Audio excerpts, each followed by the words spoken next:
My family spent my life savings, 10 years of work, $57,000, gone, and they didn't even ask.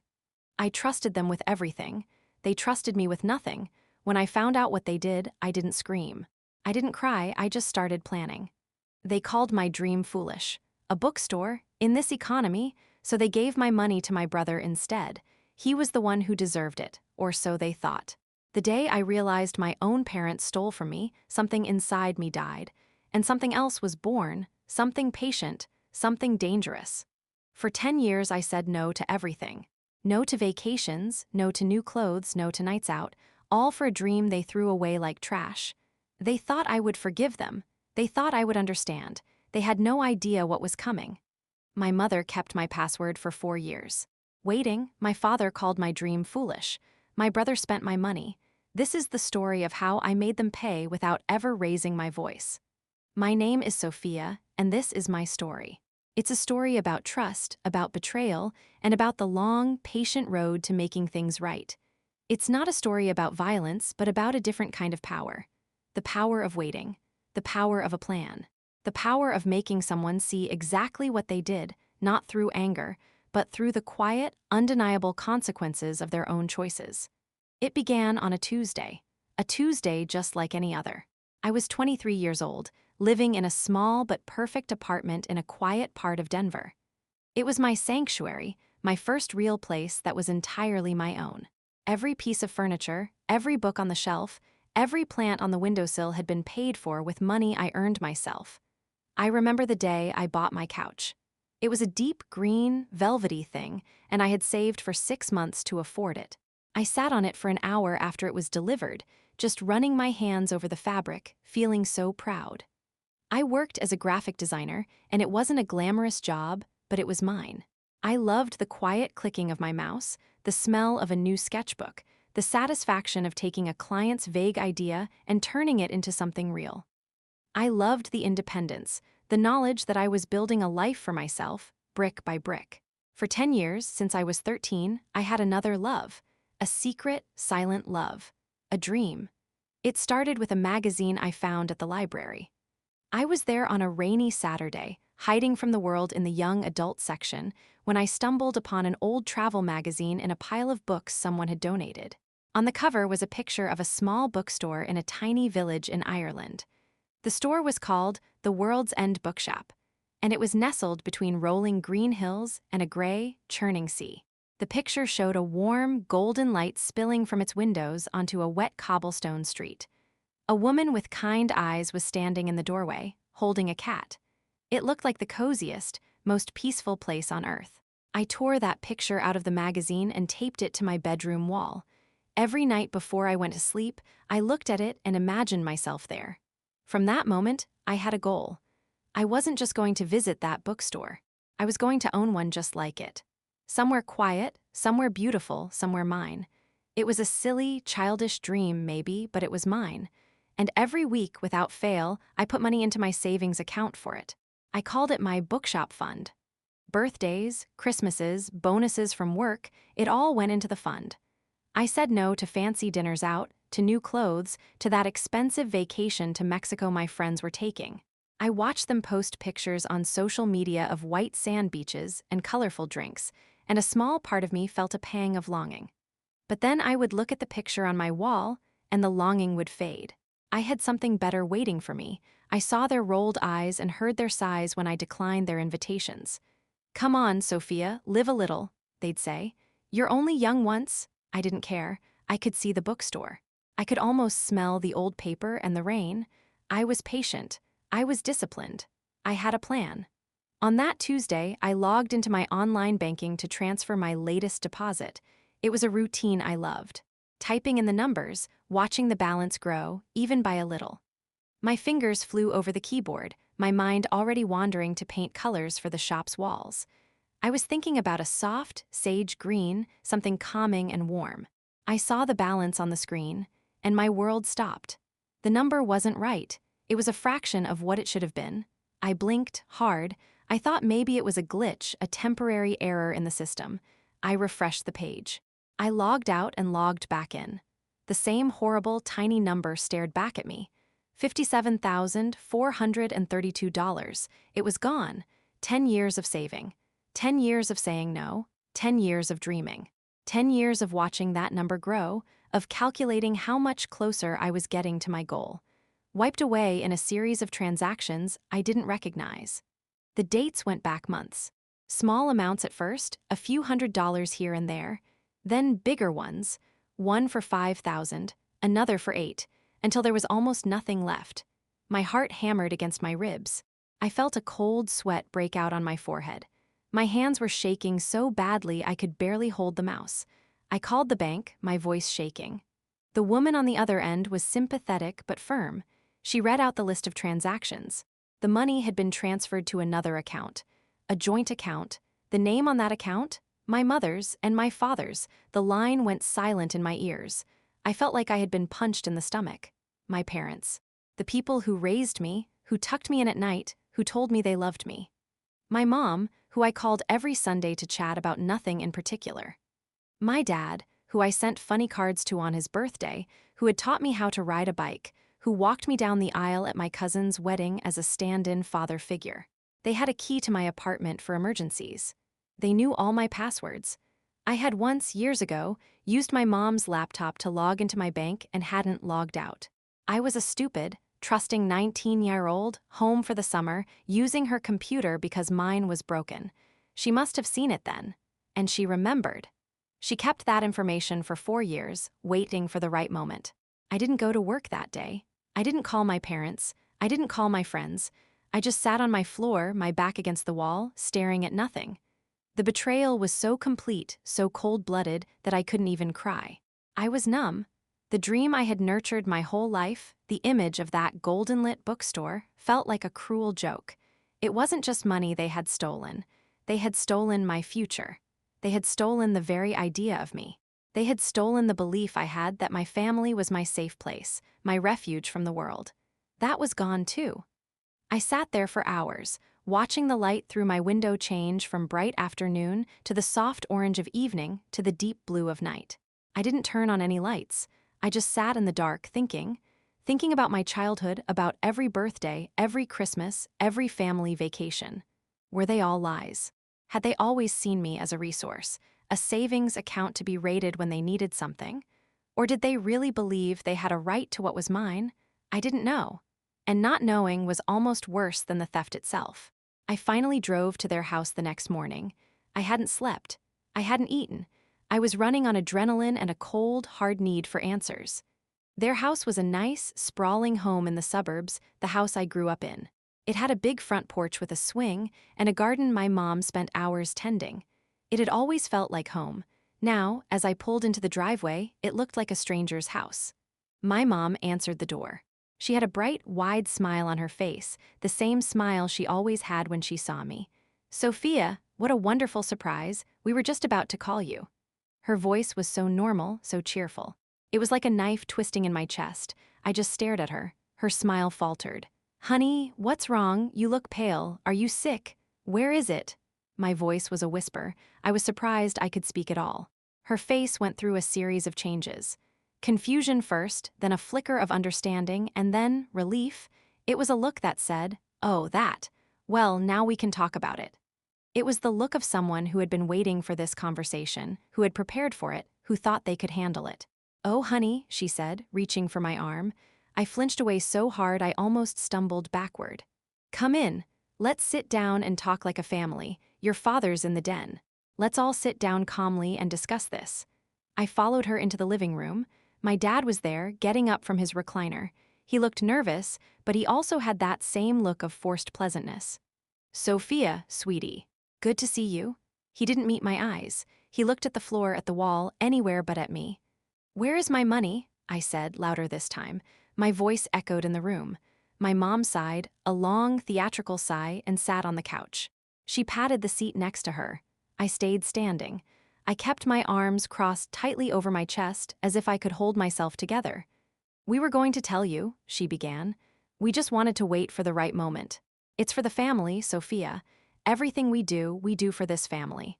"The family? What family? You mean the family that steals from each other? Don't take that tone with your mother," my dad said, finally finding his voice. It was sharp, defensive. Your brother, Marcus, my mom continued, ignoring him. He had a wonderful opportunity, a business partnership. It's a sure thing, a sports bar downtown called The Final Score. It's in a prime location, right near the new apartment buildings they're putting up. He needed capital, a large sum, and the banks weren't being very helpful. They said he didn't have enough collateral, so we helped him. We loaned him the money. Your money, my dad added, as if that made it better. It's all in the family, sweetie. You'll get it back with interest when the bar takes off, Marcus promised. He signed a paper and everything. It's a formal loan. Marcus, my brother, the golden child, the one who could do no wrong. He was 3 years older than me, and my parents had spent their lives bailing him out of one mess after another.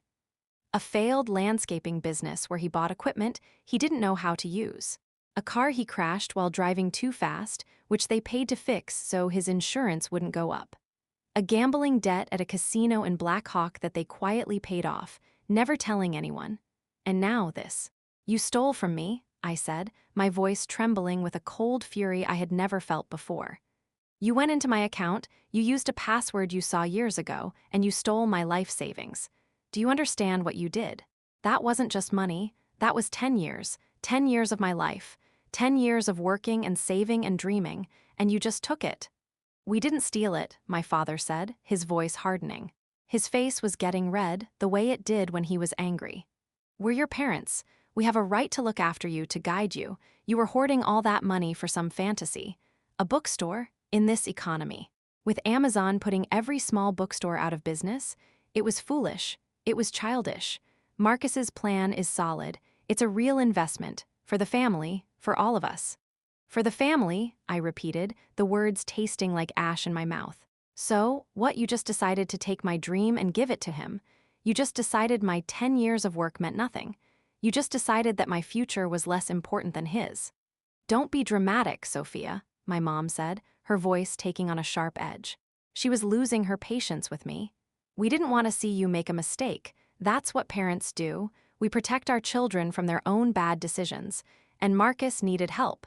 Family helps family. It's what we do. I looked at them. My mother with her perfectly styled hair and her concerned frown that didn't reach her eyes. My father, standing with his arms crossed, defensive and self-righteous, convinced he was in the right. And in that moment, I saw them for what they were.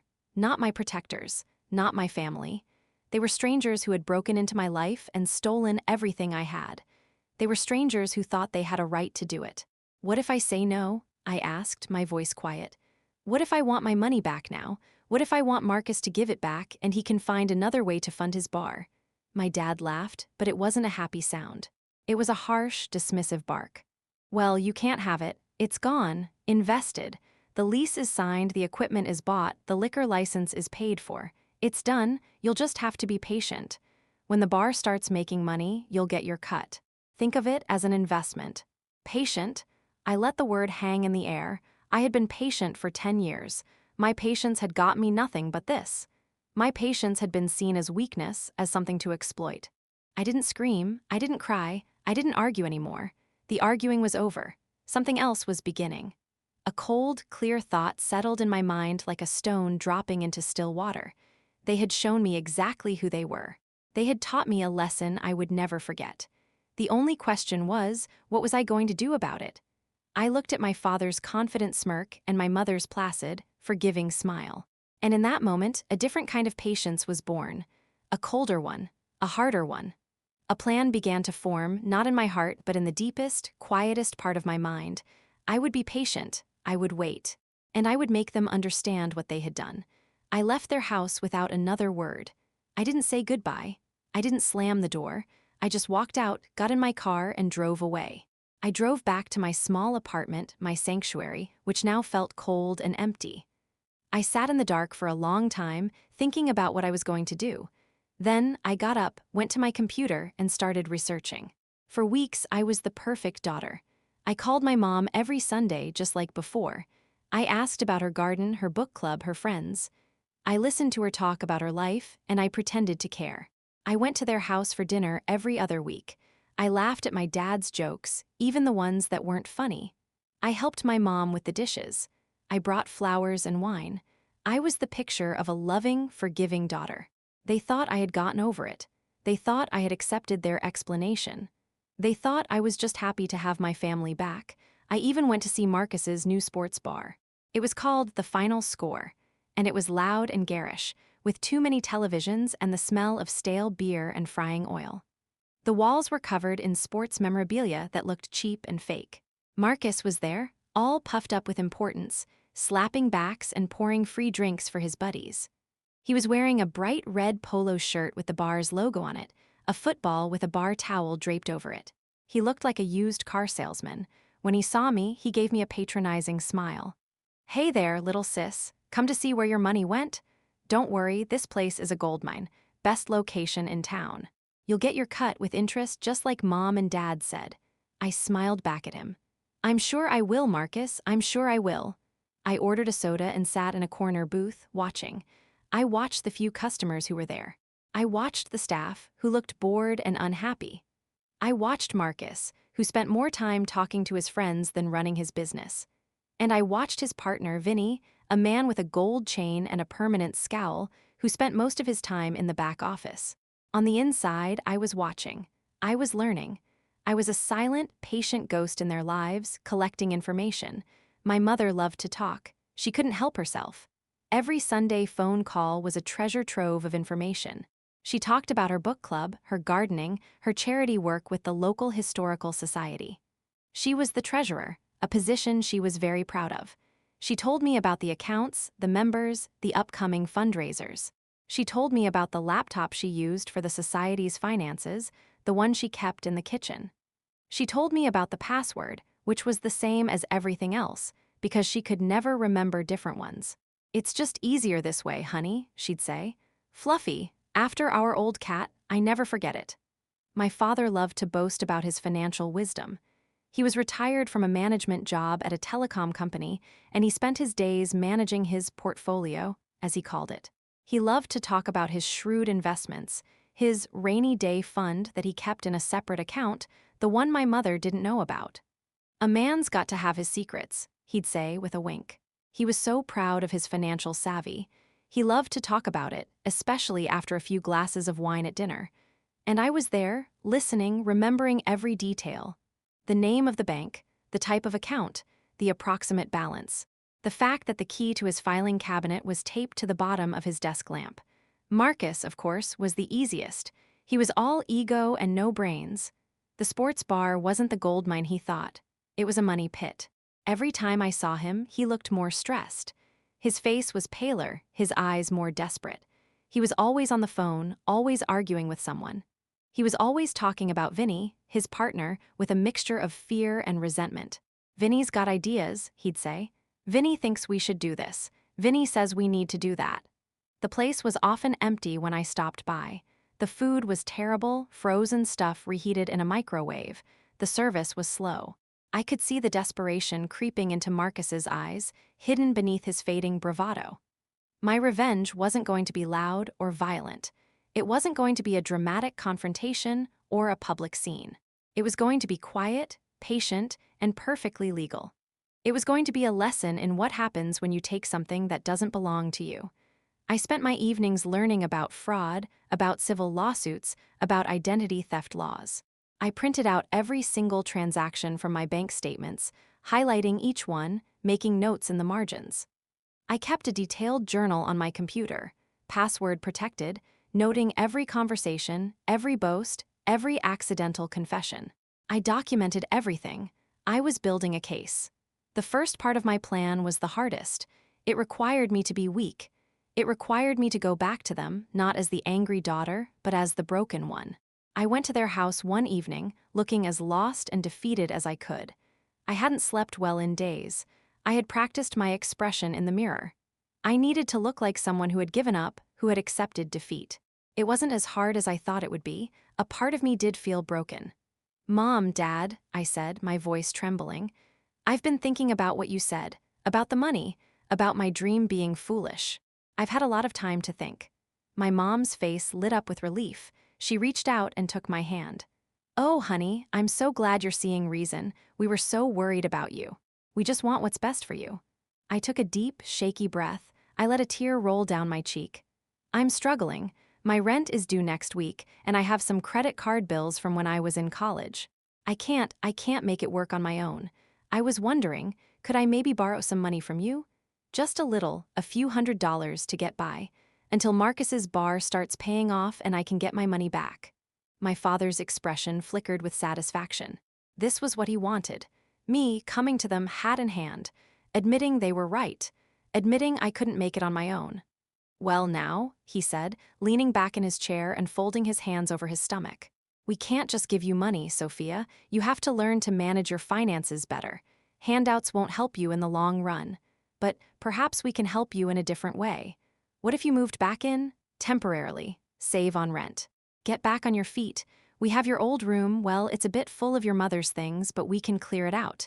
It was exactly what I wanted them to say. I let another tear fall. "Okay," I whispered. "Okay, thank you. Thank you so much. I don't know what I would do without you." I sold my beautiful apartment and all my furniture. That was the hardest part. I had to let go of my sanctuary. I had to watch strangers walk through my home, opening closets, testing my couch, holding up my books. I sold my green velvet couch for a fraction of what I paid for it. I sold my bed, my bookshelves, my plants. I packed a few boxes of essentials and left the rest behind. It felt like tearing my own heart out. But I told myself it was a sacrifice, a necessary part of the plan. The money from the sale, about $8,000, I put into a new, secret account at a different bank. A small credit union across town. A bank they knew nothing about. Moving back home was like stepping back in time, but a twisted, nightmarish version of it. My old room was now a storage space for my mom's crafting supplies. Bolts of fabric, boxes of yarn, half-finished quilts, a sewing machine. It took me 2 days to clear it out, and my mom hovered the whole time, telling me to be careful with this, not to throw away that. I had to put everything in the garage, stacked in boxes against the wall. My bed was a small twin that had been in the guest room. It was uncomfortable and too short for me, but I slept in it every night, telling myself it was temporary. They treated me like a child again. My mom would leave notes on the fridge. "Sophia, don't forget to take out the trash. Sophia, please do a load of laundry today. Sophia, we're having dinner at 6, don't be late." My dad would lecture me at dinner about finding a better job, a real job, not just my little design hobby. He'd ask about my clients, my income, my prospects, always with a skeptical raise of his eyebrow. I smiled, I nodded, I said, "Yes, Dad." "You're right, Mom." I did the laundry. I took out the trash. I was at the dinner table at 6 o'clock every night, and inside I was a machine gathering data. I was a spy in my own home. I was their shadow. I learned my mom's schedule perfectly. She did the grocery shopping every Tuesday at 10 a.m. She went to her book club on the first Thursday of every month at the public library. Her historical society meetings were on Wednesdays at the old church downtown. I saw the files for the historical society's accounts on the kitchen table one day, left carelessly out while she went to answer the phone. I glanced at them. Bank statements, membership lists, treasurer's reports. The password for their online banking was on a post-it note stuck to her monitor. It was fluffy, just like she said. I memorized it instantly. My dad was even easier. He kept a small, locked filing cabinet in his home office, which he thought was very secure. It was an old metal thing, gray and scratched, tucked in the corner behind his desk. But I had watched him open it 100 times when he thought I wasn't looking. He would reach under his desk lamp, fumble for a second, and then the key would appear. The key was taped to the bottom of the lamp. It was so predictable, so arrogant. When he and my mom went out for their Friday night dinner dates, a ritual they had kept for 30 years, I had plenty of time. I wore gloves from the kitchen. I photographed every document inside. Bank statements, investment portfolios, the deed to the house. His precious rainy day fund account was there, with a very healthy balance, over $100,000. The money he was so proud of. The money he guarded so carefully while mine was stolen without a second thought. I photographed every page, every number. I closed the drawer, put the key back, and went to my room. I transferred the photos to my secure cloud storage and deleted them from my phone. Marcus was the most pathetic of all. He came to the house one night, drunk and furious. My parents were at one of their Friday night dinners. I was in the kitchen, making myself a sandwich, when I heard the front door crash open. He stumbled in, reeking of whiskey and sweat. He was wearing that ridiculous red polo shirt, untucked and stained. "Hey sis," he slurred, leaning against the doorframe. His eyes were bloodshot. "Living in the old room again, huh? Sucks to be you, really sucks." "Hi, Marcus," I said calmly, not looking up from my sandwich. "You look like you've had a rough night." "Vinny's an idiot," he muttered, collapsing into a chair at the kitchen table. He put his head in his hands. "The bar's a disaster. A complete disaster. We're losing money every single day. I'm in deep. Real deep, like owing people money deep." I looked at him then. His face was pale and sweaty. His bravado was gone. He looked like a scared, cornered animal. The golden child reduced to this. "I'm sorry to hear that," I said. And I meant it, not for him but for the pathetic sight he was, for the waste of potential. He stumbled closer, grabbing my arm. His grip was too tight. "Hey, you're good with computers and stuff, right? You're smart. Could you maybe take a look at some stuff for me? Vinny's books are a mess. He does all the accounting, and I don't understand any of it. I think he's been skimming, taking money. I can't prove it, but I think he's robbing me blind." This was it, the gift I had been waiting for. I kept my face neutral, my voice calm. "I'm not an accountant, Marcus. I'm a graphic designer, but I could take a look. No promises. Bring me whatever you have."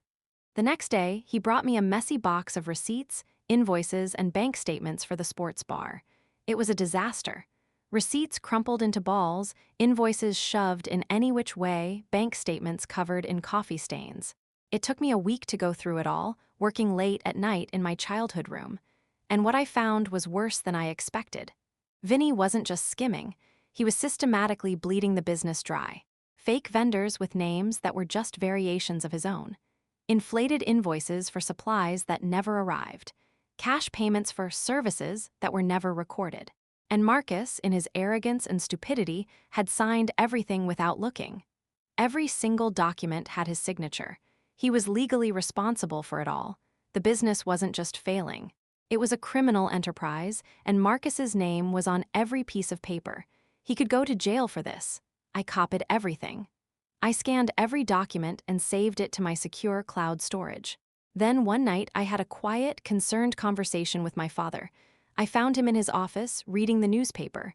I knocked softly on the doorframe. "Dad," I said, my voice full of worry, "can I talk to you for a minute? It's about Marcus." He put down his paper, looking concerned. "What about him?" "I'm really worried about him.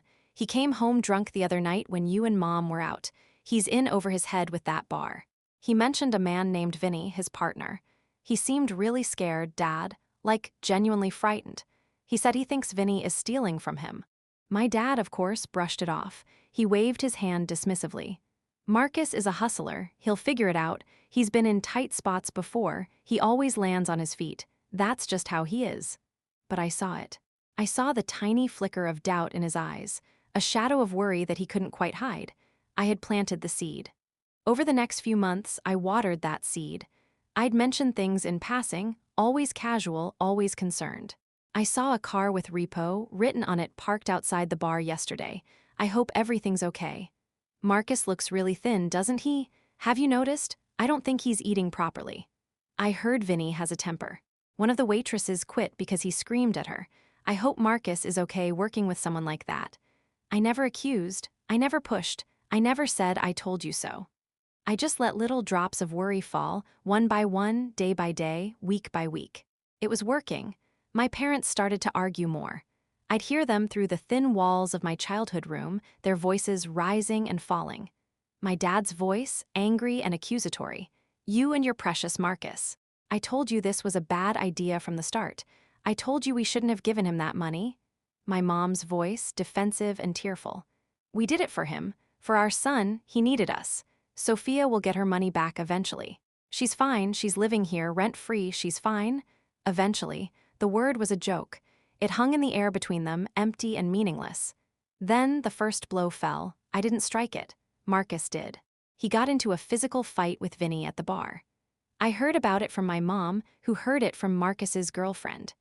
Vinny had come to the bar with a couple of his friends, big men with hard faces and cold eyes. They had cornered Marcus in the back office and demanded money. Marcus, drunk and scared, had tried to fight back. It didn't go well.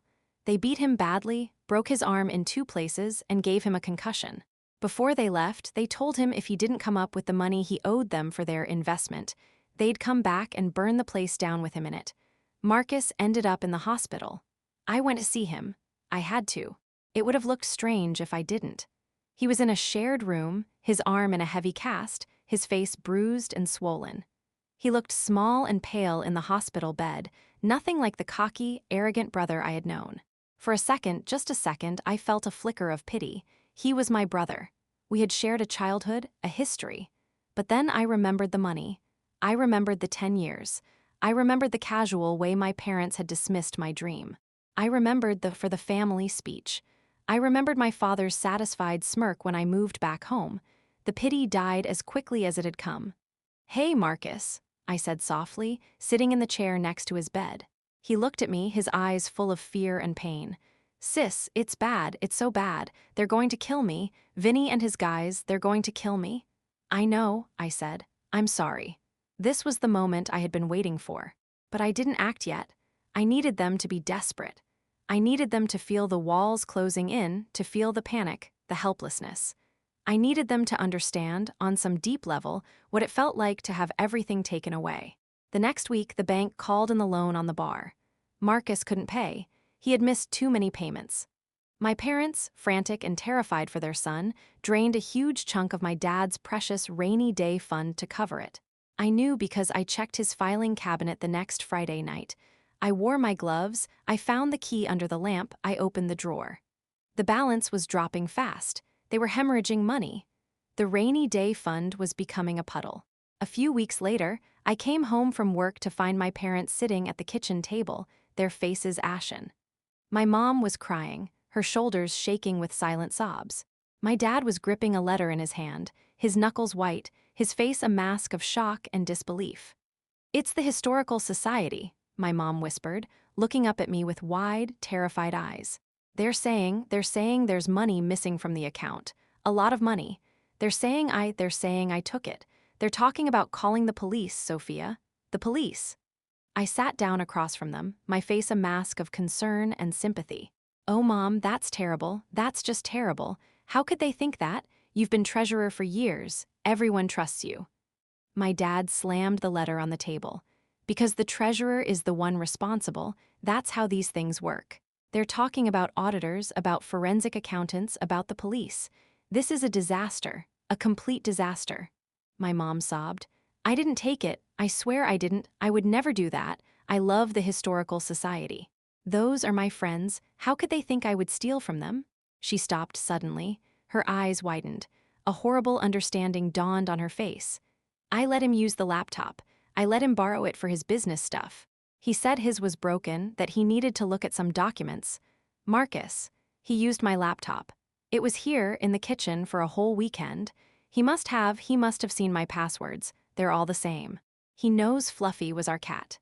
The seed I had planted, watered with worry and fertilized with fear, had finally bloomed into a poisonous flower. Marcus, desperate for money to pay off Vinny, had logged into the Historical Society's bank account using my mom's laptop. The password was the same for everything. He had taken a few $1,000s at first, then more, thinking no one would notice, thinking he could pay it back when the bar turned around. He was wrong. The next few weeks were a blur of chaos and destruction. The police were called. Marcus was questioned at the hospital, still in his cast, still bruised. He confessed immediately, crying and blaming Vinny, blaming his bad luck, blaming the economy, blaming anyone but himself. He told them everything. My mom was cleared of any wrongdoing, but her reputation in the town was ruined. The Historical Society asked her to resign immediately. They sent a formal letter, cold and official. Her friends stopped calling. She was humiliated. She stopped leaving the house. She stopped gardening. She stopped everything. She just sat in her room, staring at the wall. My dad was in a constant state of rage. He screamed at my mom for being so careless with her passwords. He screamed at her for leaving the laptop out. He screamed at Marcus for being an idiot, a failure, a disgrace to the family name. He spent every day on the phone with lawyers, trying to keep Marcus out of jail, trying to minimize the damage. Their perfect suburban life, the life they had built over 30 years, had imploded in a matter of weeks. And I was there in the middle of it, the quiet, supportive daughter, bringing them tea and listening to their problems, offering a shoulder to cry on. I was the good daughter, the reliable one, the one who had never caused them any trouble. Then the final piece of my plan fell into place. My dad, in a moment of exhausted desperation, came to me. It was late in the evening. My mom had already gone to bed, crying. He looked 10 years older. His confidence was gone, replaced by a hunted, desperate look I had never seen before. His hands were shaking. "Sophia," he said, his voice hoarse, "we need your help. I don't know what else to do. The legal fees they're enormous. We've spent almost everything we had on lawyers for Marcus. The rainy day fund is gone, but we have one last asset. The house. We're going to have to sell it. We can't afford to stay here anymore. We need you to co-sign a loan for us. Just a small one, $20,000, to tide us over until the sale goes through. You have a good job, a steady income. You've been living here, saving money. They'll approve it with your name on it." I looked at him. The man who had told me my dream was foolish. The man who had helped steal my future. The man who had shown me no mercy, no understanding, no love when I needed it most. The man who had made me move back into my childhood room and treated me like a child. And he was asking me for help. He was asking me to put my name, my good credit, my future on the line for them. After everything. I looked at him for a long, long time. I let the silence stretch, let him feel the weight of it. I watched his face change from desperate hope to confusion to dawning fear. "No," I said. His face went slack with disbelief. "What? No, Dad, I won't co-sign a loan for you. Not for $20,000, not for $20. But we're your family. We're in trouble. Marcus is going to jail. Your mother is a wreck. She can't even get out of bed. We need you. This is what family does." I stood up. I felt a calmness I had never known. A deep, still peace that came from knowing I was right. "You needed me when you took my money," I said, my voice level and quiet. "You didn't need me then. You didn't ask. You just took what was mine. You called my dream foolish. You told me to be patient. You said it was for the family. Well, this is for the family, Dad. This is me being patient. This is me learning from you." His eyes widened. His mouth opened and closed. This is about that money. After all this time, you're still thinking about that. You're punishing us, your own family. "I'm not punishing you," I said. "I'm just not saving you. There's a difference. You taught me that. You taught me that everyone has to look out for themselves. That's what you did. That's what I'm doing." My mom came into the room, drawn by the sound of our voices. She was wearing an old bathrobe, her hair uncombed, her face puffy from crying. She looked from my father's stunned face to mine. "What's going on? What's happening?" I turned to her. "Dad wants me to co-sign a loan." I told him no. Her face crumpled, her eyes filled with tears. "Sophia, please, we're your parents. We raised you. We loved you. How can you be so cruel? How can you do this to us?" "Cruel?" I repeated the word, tasting it. "You want to know about cruel, Mom? Cruel is watching your daughter save for 10 years for a dream and stealing it in secret. Cruel is telling her it was for her own good, that her dream was foolish. Cruel is making her move back into her childhood room while you pretend nothing happened, while you leave notes on the fridge about taking out the trash. I learned cruelty from the best. I learned it from you." My father found his voice. It was filled with a cold fury I recognized. It was the same fury I had felt in their living room all those months ago when I first discovered what they had done. "Get out," he said, pointing a shaking finger at the door. "Get out of our house. Right now, I don't ever want to see you again." I smiled. It was a small, sad smile. "Actually, I don't think I will. Not yet. Not until I've said everything I need to say." I walked over to my bag, which was sitting by the front door. I always kept it there, ready to go. I pulled out a thick manila envelope, stuffed with papers. I walked back to the kitchen table and placed it in front of them. "What's this?" my mom asked, her voice trembling. "Open it," I said. She did. Her hands were shaking so badly she could barely work the clasp. Inside were copies of everything. My original bank statements, showing the stolen money, each transaction highlighted in yellow. Copies of their own bank statements, showing the transfers to Marcus, the dates matching. photographs of my dad's filing cabinet contents, including the rainy day fund, copies of Marcus's bar books showing the fraud, copies of the historical society documents showing Marcus's theft, and a final document, a formal legal letter from a lawyer, stamped and official. "It's a civil lawsuit," I explained calmly, "against you and against Marcus, for the theft of $57,432, plus interest, plus damages for emotional distress. I'm seizing the proceeds from the sale of this house. Every penny of it will go to me until my debt is paid, every single penny." My father stared at the papers, his face pale as death. My mom let out a choked sob and dropped the papers on the table. "You wouldn't," my dad whispered. "You wouldn't do this to us. We're your parents." "I already have," I said. "The papers were served this morning. You'll be hearing from the court in a few days. A process server will be coming by. Everything is in motion." For a moment, there was absolute silence. You could have heard a pin drop. Then my dad lunged at me. He moved faster than I thought possible for a man his age. He grabbed my arm, his fingers digging into my skin, his face twisted with rage. "You little monster. I didn't flinch. I didn't pull away. I looked him straight in the eye, my gaze steady and calm. "Let go of me, Dad, right now, or I'll add assault to the charges. I have witnesses. Your wife is right there." He let go. He stepped back, breathing heavily, his hands shaking. He looked at me, and for the first time in my life, I saw fear in his eyes. Not fear of the situation, not fear of the legal trouble, but fear of me, of what I had become, of what they had made me. My mom just sat there, crying silently, the papers clutched in her hands. She looked old and broken. The perfect, in-control woman who ran the historical society and the book club and the garden club was gone. All that was left was a sad, frightened old lady who had lost everything. I picked up my bag. I slung it over my shoulder. I walked to the door. I turned back one last time. They were both staring at me, two strangers in a house that was no longer theirs, in a life that was falling apart around them. "Thank you," I said, my voice quiet. "You taught me the most important lesson of my life. You taught me that family isn't about blood, it's about trust. And you taught me that when someone shows you who they are, you should believe them. You showed me who you were, and I believed you." I paused. "Oh, and thank you for teaching me patience. It turns out I'm very good at it, better than any of you." I walked out the door and closed it softly behind me. I didn't slam it. That would have been too dramatic, too satisfying. A soft click was enough. It was the sound of a chapter ending, of a door closing forever. I walked to my car, a small, used Honda I had bought with the money from my apartment sale. I drove away from that house, from that neighborhood, from that life, without a single look back. I drove to a small, furnished apartment I had rented weeks ago, a place in a different part of the city, near my work. It was bare, just the essentials, but it was mine. It was clean. It was quiet. It was peace. A few months later, the house sold. It sold quickly for a good price. The market was strong. My lawyer, a sharp, no-nonsense woman named Patricia who had believed in my case from the very first meeting, handled everything.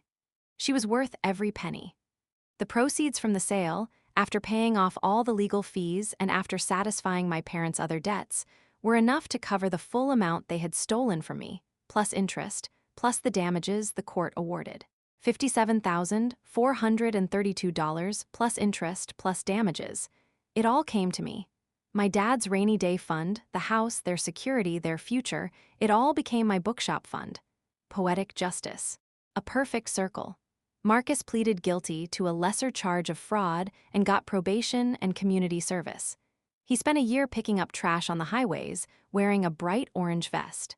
The last I heard, he was living in a different state, working as a line cook at a diner in Nevada. He doesn't talk to anyone in the family anymore. I don't know if that's his choice or theirs. My parents moved to a small, rundown apartment complex on the other side of town. A place with thin walls and noisy neighbors and a parking lot full of broken-down cars. My mom never called. My dad never tried to apologize. We were strangers now, and that was exactly how I wanted it. I had no anger left for them, no sadness, just a vast, empty indifference. They had made their choices, and I had made mine. It took me another year to save up the rest of what I needed. I worked hard. I took on extra clients. I designed websites and logos and marketing materials late into the night. I lived simply in my small apartment, eating simple meals, saving every extra penny. I rebuilt my fund, penny by penny, dollar by dollar. But this time, every deposit felt different. It wasn't just for a dream anymore. It was a testament to my own survival. It was proof that I could be broken and put myself back together, stronger than before. It was proof that I could be betrayed and still believe in something. It was proof that I was not defined by what they had done to me, but by what I did next. The day I finally bought my bookstore, I was 27 years old. 4 years after that terrible Tuesday. 4 years of patience, of planning, of waiting, 4 years of rebuilding. It wasn't in Ireland. That dream had changed. It was in a small, charming town in the mountains of Colorado, a place called Evergreen. I had driven through it once, on a weekend trip with a friend, and I had fallen in love. It was a perfect little building on a quiet main street, with a big bay window that faced the mountains and a small apartment upstairs with a fireplace. It had been a bakery before, and it still had the old ovens in the back, which I turned into cozy reading nooks with cushions and blankets. I painted the walls a soft, sunny yellow, the color of buttercups.